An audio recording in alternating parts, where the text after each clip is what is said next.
I'm a corporate sellout, an aborted hellhound. Let me enforce the belt now. I've endorsed the meltdown. I will parole the spellbound, control the still doubt, control my own willpower. Never attempt to seize the souls of the chilled stout. Even though we're getting flushed down the porcelain, losing millions of human beings over the decades due to all the wars we're in. We're corporate skimp, getting fed food that makes brain cells lose all the synapses and tissues we need for intellectual thought processing. And all they care about is their profit margin. Why is it that people who preach peace, love, and free thought were also the ones who were mysteriously assassinated? The killers did evil deeds and graciously masqueraded. It's disappointing how the public did the opposite of exacerbated, exaggerated. These people were heroic and should have been acclamated. Why didn't we rise up and avenge or retaliate it?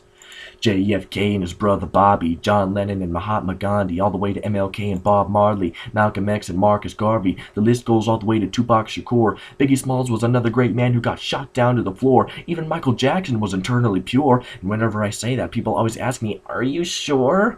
Research everything you possibly can and come to a conclusion that's entirely yours. Don't believe my words just because I said them. I'm trying to inspire free thought so you don't have to rely on others saying let them. My goal is to teach you to tell your authoritarian figure to shove their policies in the rectum. Abolish the corruption in our political spectrum. Teach it to take the rules and bend them. Try to sue anyone in power and you get forced to drop the charges. The fine line between heaven and hell is broken in this place where the law is guarded. God is parted. Religion is getting abolished by the atheistic views of the bought partisans, selling their souls for fame and fortune at the cost of our bartered limbs. One day there will be a martyr in the name of the revolutionary cause to give. Thoughts are grim, but rest assured there will be another person willing to die on this cross again.